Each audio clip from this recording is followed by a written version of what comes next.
अनि ऋषि धवलादाई भनेको चाहिँ प्रचण्ड जस्तै हो। ऋषि धवलादाई प्रचण्ड जस्तै हो। कपाल पालेको पनि हेर्नुहोस् न, यस्तो पारेर चिरुत्त पार्ने माथि पुर्याउने। र अर्को चाहिँ ऋषि धवला रिपोर्टर्स क्लबको आजीवन अध्यक्ष, पुष्पकमल दाहाल प्रचण्ड नेकपा माओवादीको आजीवन अध्यक्ष। रिपोर्टर्स क्लबको अध्यक्ष चेन्ज हुनलाई ऋषि धवलादाई परमधाम जानुपर्छ, माओवादीको अध्यक्ष चेन्ज हुनलाई प्रचण्ड कमरेड परमधाम जानुपर्छ। ऋषि दाईको रिपोर्टर्स क्लबको अफिस चेन्ज भइरहन्छ, प्रचण्डको माओवादीको नाम चेन्ज भइरहन्छ। अरू सबै चिरीच्याट्ट पर्ने तरिका पनि सबै मिल्छ। अनि दुवैजना कसैले भनेको हत्तपत्त नटेर्ने। ऋषि दाईले टेर्ने भनेको जम्मा दुईजना मान्छे रहेछ, मैले पत्ता लगाएँ। एउटा एलिजा भाउजू, अर्को प्रकाश केसी। त्यो जिम गर्ने ठाउँमा चाहिँ भनेको मान्नु हुँदो रहेछ उहाँले, फलाम तान्ने उचाल्ने ठाउँमा चाहिँ, नत्र भने कहीँ टेर्नुहुन्न। यो भ्रिकुटी मण्डप प्रदर्शनी मार्ग मैले आइए बिए एमए चाहिँ आरआर क्याम्पसमा पढेँ। ऋषि दाई फेरि पढाइको कुरा नगर भन्नु होला। फेरि ऋषि दाईलाई फेरि पढाइको कुरा सुन्ने बित्तिकै एउटा चल्छ, तपाईँ पढाइको कुरा नगर्नुहोस् आजको दिनमा भनिहाल्नुहुन्छ। अब पढेँ त अब भन्नु चाहिँ पाइयो नि त। मैले तपाईँको पढाइ सोधेको छैन, मैले यहीँ ठाउँमा पढाए भएर भनेको। अर्को चाहिँ ऋषि धवला दाईकोमा इन्टरभ्यूमा के हुन्छ भने दाईले नेताहरू बोलाउनुहुन्छ र झगडा लाउनुहुन्छ। दुईजना नेता साइडमा राख्नुहुन्छ र यस्तो भयो नि, यस्तो भयो भन्नुहुन्छ। अनि झगडा गर्न थालेपछि तपाईँहरू दुईजना चुप लाग्नुहोस्।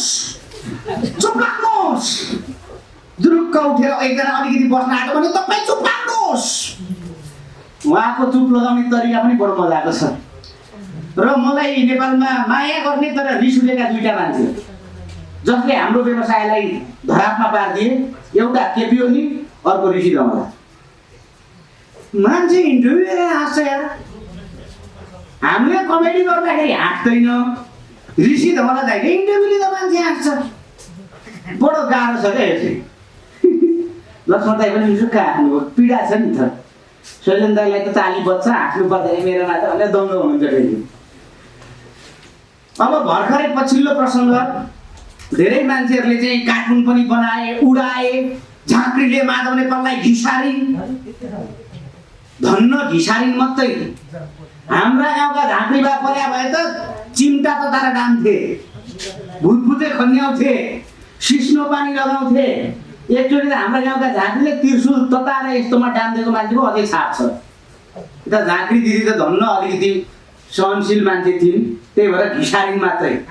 अनि त्यति गर्दाखेरि पनि मिडियाले के नभयो जस्तो गरेर कार्टुन बनाउनु त जरुरी नै थिएन। र अब अहिले अल्टरनेटिभ मिडियाको जमाना छ। मूलधार मिडिया भन्दा अल्टरनेटिभ मिडिया सशक्त भएको हो कि जस्तो लागेको बेलामा यो अल्टरनेटिभ मिडियामा छाएका स्टारहरू र हाम्रा नेताहरूलाई तुलना गर्यो भने कस्तो हुन्छ होला भनेर मैले यसो सोचेँ। सोच्दाखेरि सम्माननीय प्रधानमन्त्री शेरबहादुर देउवा चाहिँ पुण्य गौतम जस्तो। इन्टरभ्यू दिने भनेर बोलाउने, अनि प्रश्न सोध्यो भने रिसाउने। पुण्य गौतम पनि त्यही तरिका, तपाईँ चुप लाग्नुहोस्, पानी त खान दिनुहोस् यार। शेरबहादुर देउवा चुप लाग्नुहोस्। अनि शेरबहादुर देउवा भन्नुहोस् न, भन्दिनँ, जबरजस्ती गर्न पाइन्छ। पुण्य गौतम पनि भन्दिनँ, यो विषयमा बोल्दिनँ, मेरो नैसर्गिक अधिकार हो, त्यस्तै हो भने म इन्टरभ्यू छोडेर हिँडिदिन्छु। सेम दुईटा उठ्थ्यो। अनि बाबुराम भट्टराई, डाक्टर बाबुराम भट्टराई र ज्योति मगर चाहिँ उस्तै रहेछन्। जति गाली खाए पनि उटपटाङ गर्न नछोड्ने। ज्योति मगर जति गाली खाए पनि तिग्रा देखाउन नछोड्ने। बाबुराम भट्टराई जति गाली खाए पनि ट्विट गर्न नछोड्ने। अनि अर्को चाहिँ हाम्रो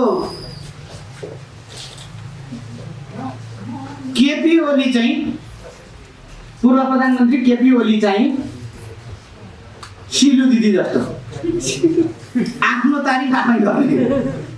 बानेश्वरमा उभियो भने थानकोटसम्म लाइन लाग्छ। ब्लाइन्डेडले मलाई बनाएको होइन भाइ, मैले ब्लाइन्डेड बनाइदिएको हो। यता पूर्व प्रधानमन्त्री केपी शर्मा ओली पनि यो नेकपा एमाले मलाई बनाएको होइन, मैले एमाले बनाएको। रानी पोखरी, धरहरा, सुरुङ, रेल, पानीघाट यो सबैले गरे हो। दुईजनाको पारा चाहिँ मिल्दो जुल्दो क्या त्यस्तै लाग्ने खालको। अनि कमरेड प्रचण्ड चाहिँ कलौटे जस्तो, मने हत्तपत्त गल्ती गर्दिनँ, गरेपछि ठुलै खालको गर्छु। 17,000 मध्ये पनि 5,000 को जिम्मा चाहिँ म लिन्छु भन्ने खालको। र फेरि कुन बेला मुड आयो भने कलौटे उता फेरि अहिले कि भन्दा पनि पहिले कि ठिक थिए बुढी भन्ने यता कमरेड चाहिँ, माने यो राष्ट्रपति भन्दा त बरु राजा नै अलिकति ठिक हो कि जस्तो पनि लाग्छ।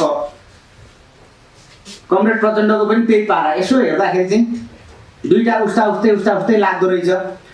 अहिले हामीलाई त बडो गाह्रो छ। 365 दिन नै उहाँहरूले पर्फेक्ट गाई जात्रा गर्नुहुन्छ।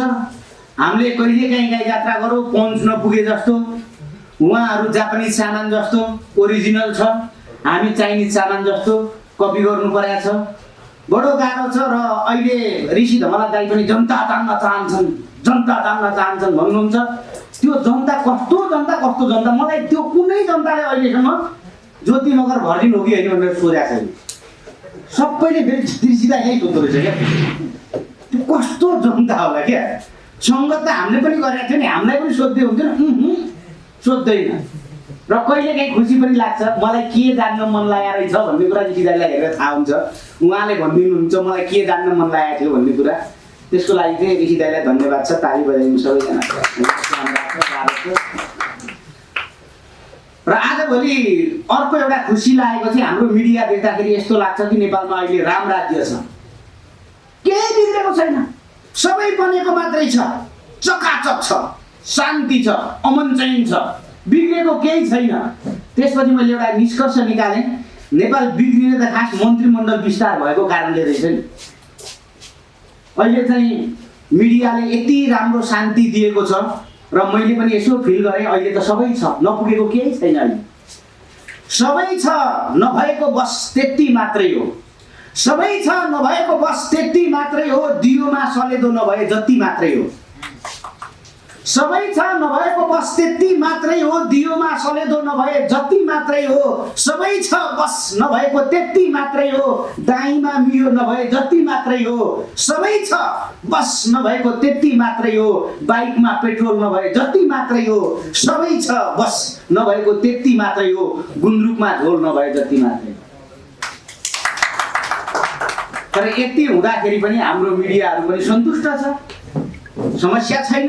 हामी जनता पनि आनन्द छ, समस्या छैन। यो सरकार यसरी नै अगाडि बढोस्, मन्त्रीमण्डल योभन्दा नथपियोस्।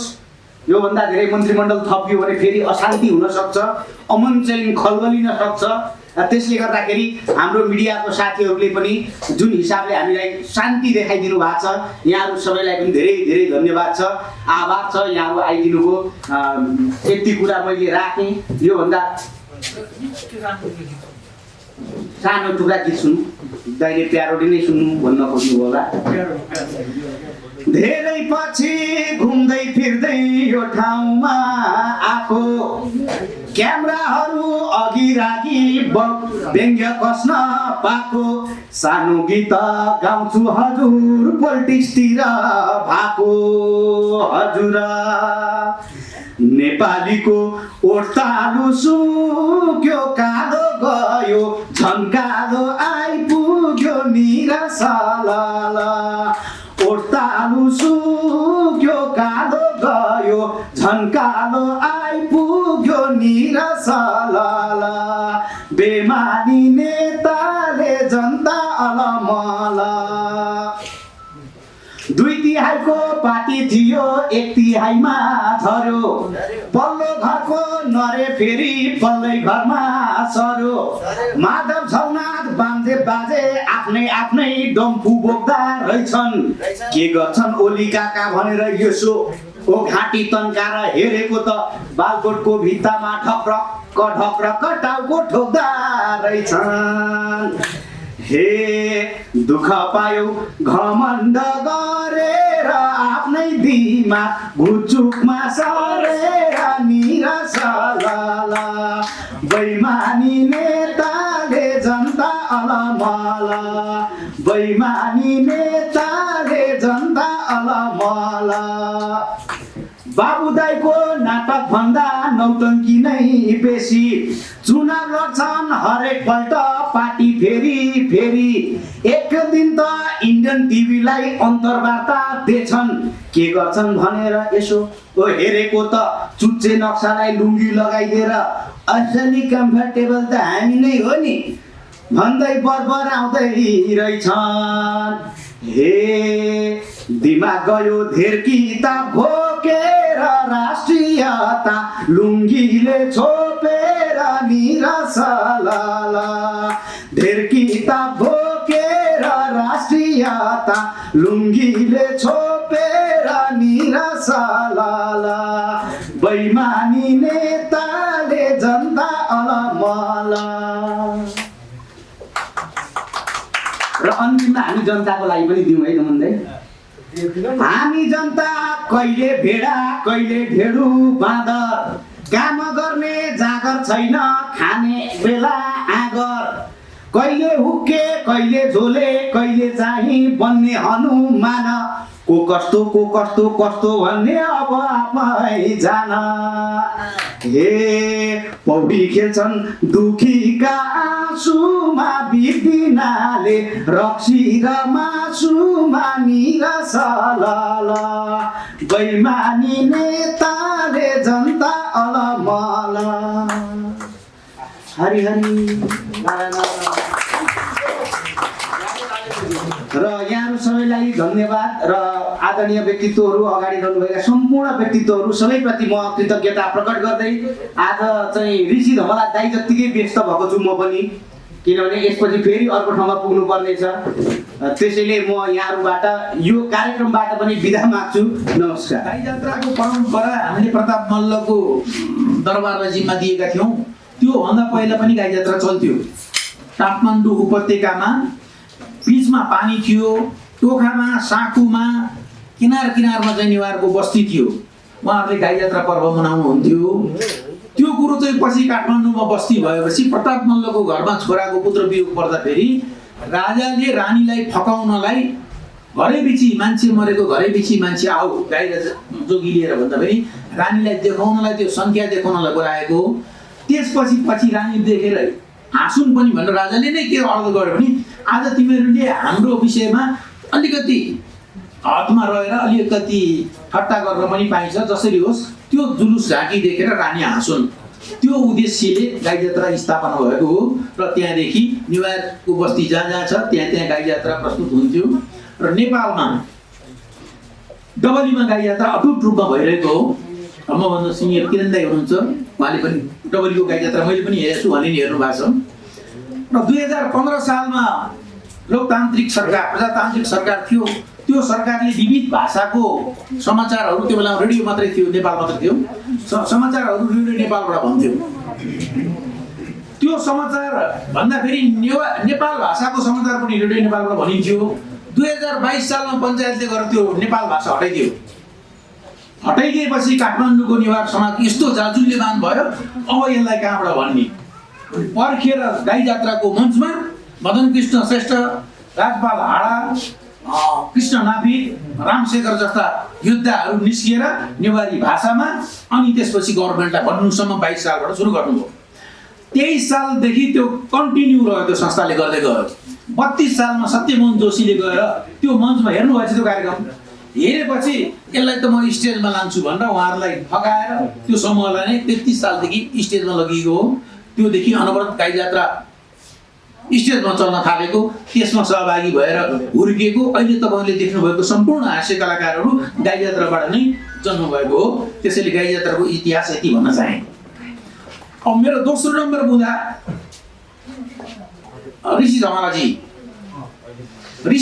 मेरो जिल्लावासी एकदम आत्मीय मित्र हामी एक आपसमा अनुहार हेरेर भाषा बुझ्न सक्छौँ उहाँले मलाई आज के गरिदिनु हो नि हिजो हाम्रो यहाँ आउने तय भइसकेको थियो भाइले फोन गरिसक्नु भएको थियो राति मलाई चाहिँ 10:30 बजी फोन गरिदिनु हो म चाहिँ सोझो मान्छे दिनभरि काम गरेर बेलुका चाहिँ 8:30 बजी 9 बजी सुत्ने मान्छेलाई 10 बजी टुई फोन आएर चाहिँ मलाई थाहा भएन यस्तो बिहान उठेर हेर्छु त 10 बजी कल गरे मलाई पक्नु म पनि गाई यात्राको दिन गर्छु भनेर मेरो पापा म 4:30 बजे उठि मैले पनि 5 बजे फोन गरेँ है 5 बजे फोन गरेर मैले उहाँलाई दुःख दिएँ भने ठानेको मैले 5 बजे फोन गरेर दुःख दिएँ हेलो भन्नु ल म तयार म यस्तो हुँ मैले यसो थाहा पाइसकेको छु भनेर मैले भनिदिएपछि 6 भन्दा बाद फेरि उहाँको फोन आयो किन भन्दा रेडियोमा बोल्नु पर्ने फेरि उहाँले मलाई दुःख दिनुभयो त्यसले गर्दा यो उहाँको चाहिँ दोस्रो कार्यक्रममा म आज आउँदैछु उहाँको विषयमा धेरैले व्यङ्ग्य गर्नुभयो धेरैले गर्नुभयो व्यङ्ग्य सकारात्मक पनि हुन्छ नकारात्मक पनि हुन्छ जस्तै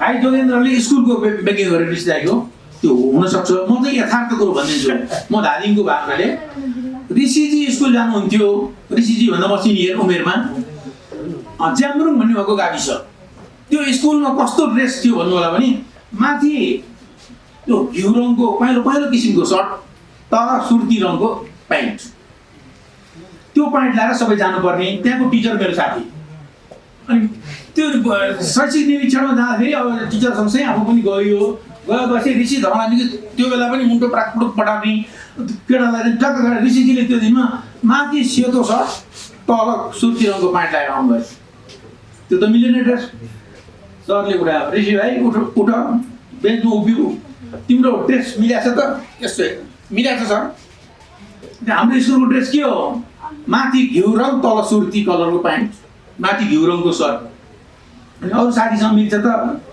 मिल्दैन अनि किन त होला अरू त्यो पहेँलो हुने त्यसको तता घिउ रङ मेरो न तता घिउ रङ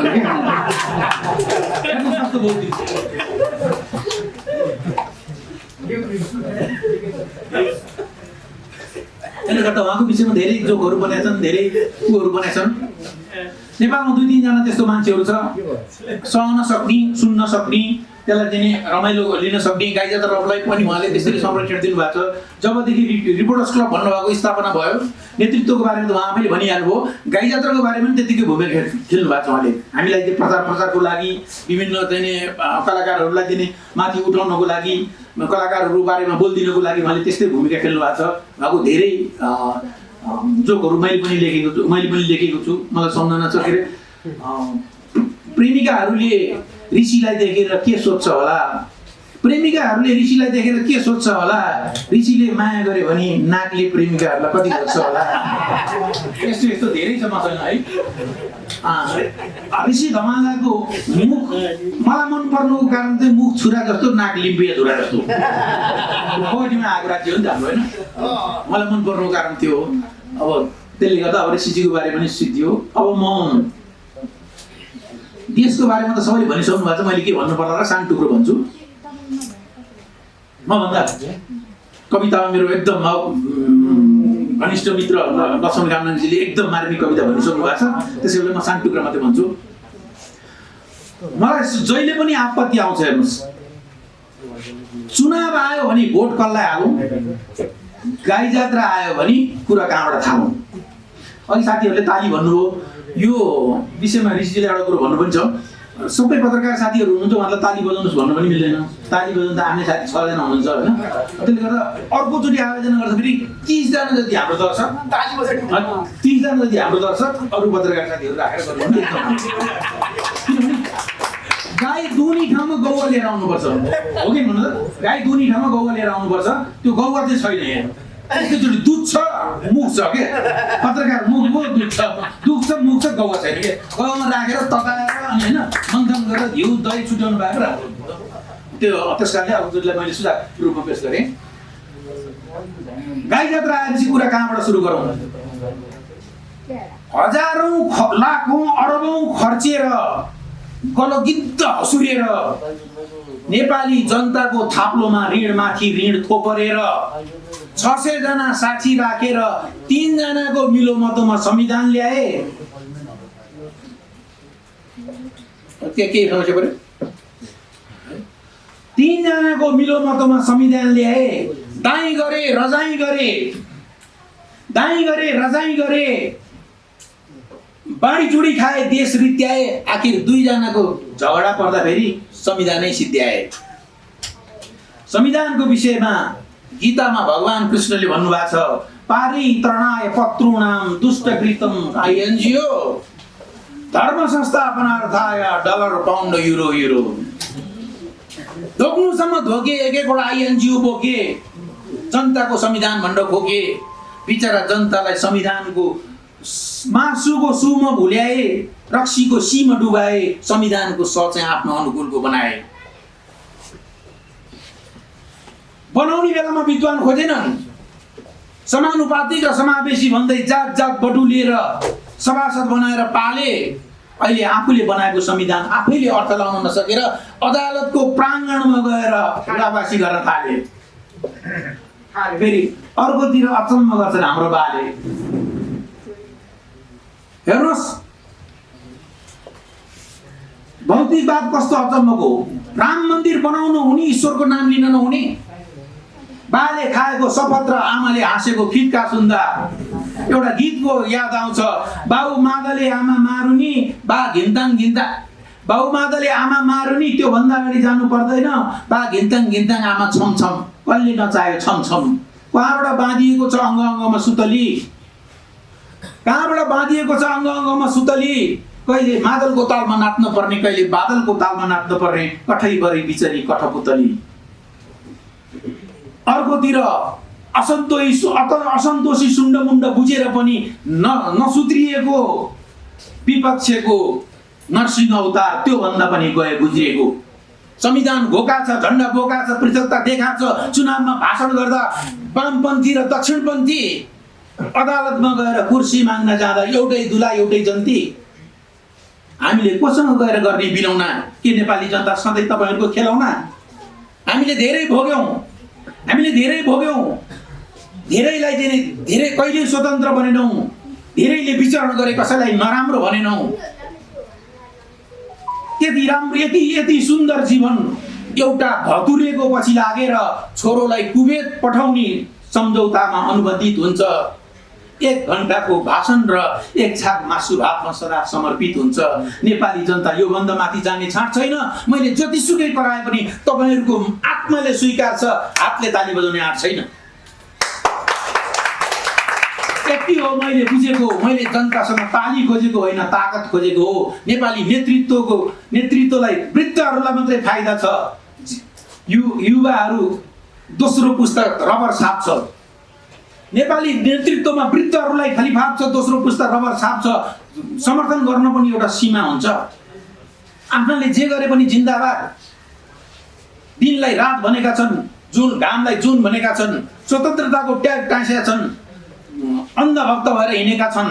सदनमा पनि भन्न र भनिन गएका होइनन् रे, गन्न र गनिन गएका रे। स्वतन्त्र विचार राख्यो भने फ्लोर क्रस, भोलिपल्ट पार्टीमा जाँदा त बाहिर बस। धरतीको बोझ, ऋणको भार किन थुपार्नु पर्यो? त्यो एक हाते तालीको पसारो। टिभीमा हेर्दा पनि छुट्याउन गाह्रो, कुन सांसद कुन मर्यादा पालक छुट्याउन गाह्रो।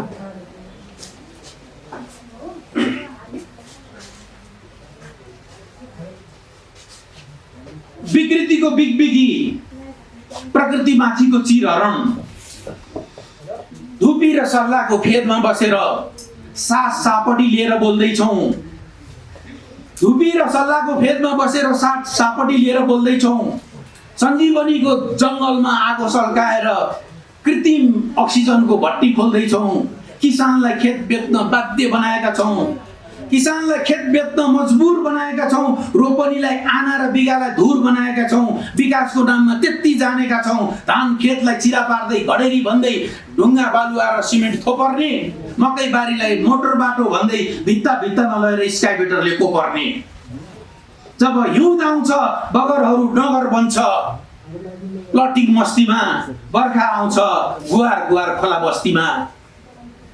दुःख पाउने जनताहरू रुन्छन् धुरु टाठा बाठा भनाउँदाको चन्दा धन्दा सुरु। महाभारत मडारेर चुरे बडारेर, नदी ढुङ्गा जोखेर काठ नापेर, नदी बाँध बाँधेर बालुवा खाँदेर पृथ्वीको हलाल गर्दैछौँ। आफ्नो जग्गा जता पर्यो त्यतै सदरमुकाम सार्दै हिँड्ने नेतृत्वमा नै दलाल पालेका छौँ।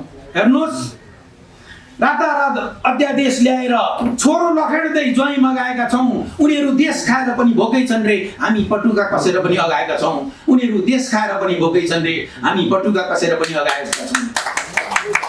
तराई हाम्रो पहाड हाम्रै हो हिमाल। झुक्दैन झन्डा गरिन्न भन्दा अखण्ड नेपाल। झुक्दैन झन्डा गरिन्न भन्दा अखण्ड नेपाल। धन्यवाद।